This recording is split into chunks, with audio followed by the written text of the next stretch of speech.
नमस्ते साथीहरू, सेवारो स्वागत छ मेरो युट्युब च्यानल बादल पारीमा। साथीहरू सधैँ चाहिँ बिहानी पखमा आइसकेको छु र गन्तव्यसम्म पुगेर पनि फर्किँदैछु र आजको भ्लग चाहिँ स्पेसल छ साथीहरू।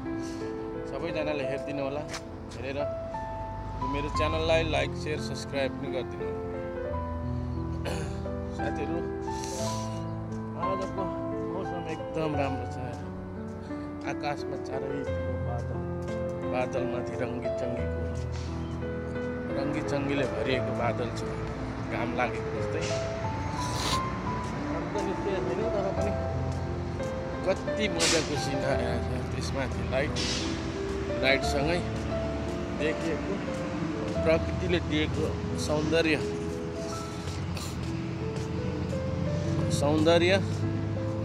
वातावरण, वाह। अनि साथीहरू कहाँबाट हेर्दै हुनुहुन्छ, जहाँबाट हेरे पनि जहाँबाट भए पनि कमेन्ट बक्समा चाहिँ लेखिदिनु होला र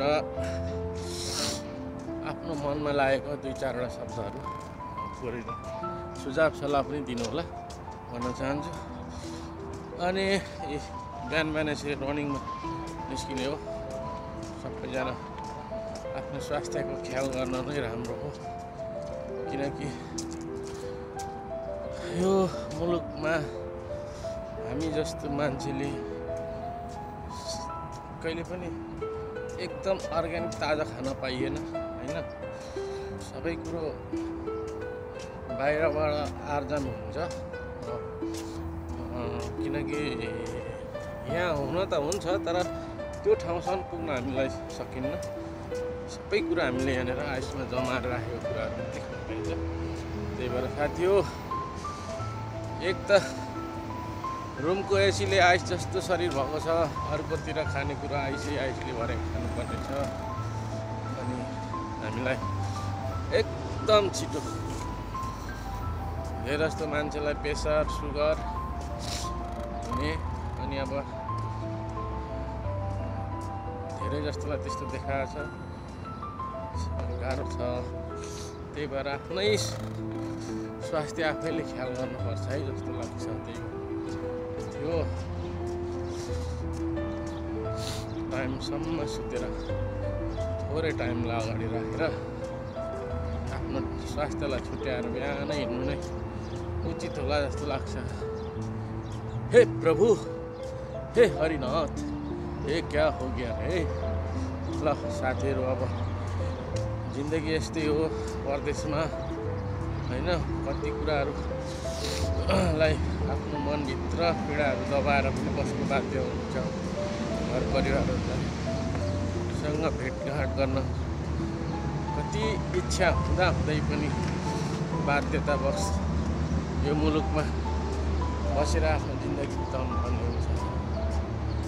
अनि अब साथीहरू, परदेशीको पीडा यसलाई समेटेर चाहिँ बनाएको छु एउटा युट्युब च्यानल, परदेशीको मनोरञ्जनको साथी बादल पारी भन्ने। यसलाई चाहिँ तपाईँहरूले खोइ सपोर्ट गरिदिनु होला, लाइक सेयर सब्सक्राइब सबै गरिदिनु होला। अनि सुझाव अनि सल्लाह पनि दिनु होला। चैते दसैँ पनि गएछ, थाहै पो भएन होइन। थाहा पनि कसरी होस्, मनाइँदैन पनि, छुट्टी पनि हुँदैन। बिहान उठ्यो काम, बेलुका आयो खायो माम, अनि फेरि उठ्यो फेरि काम। या यस्तै पो छ हो।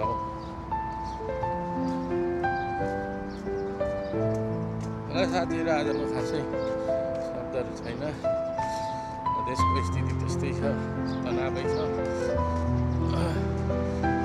देश कहिले लाग्ने र हामीले पनि देशको रोजगार गरेर देशमै स्वरोजगार भएर बस्ने थाहा छैन।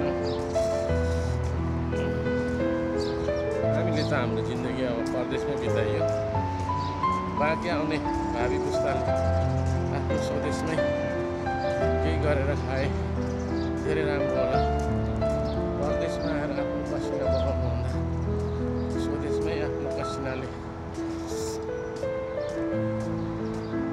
आफूले आफ्नो पसिनाले उमारेको अन्न पानी खानु पाएछ कति राम्रो हुन्छ जस्तो लाग्छ। हवस् त साथीहरू, यही 2-4वटा शब्दसँग आजको ब्लग यहीँ बन्द गर्छु। जाँदा जाँदै तपाईँहरूलाई एउटा कुरा चाहिँ के भन्छु भने साथी हो, सङ्घर्ष नै जिन्दगी रहेछ, जिन्दगी नै सङ्घर्ष रहेछ। छोरा मान्छे भएर हार खानु भएन। परिवार आफ्नो साथमा छ, हातमा हात मिलाएर अघि बढ्नु महानता रहेछ भन्ने जस्तो लाग्छ।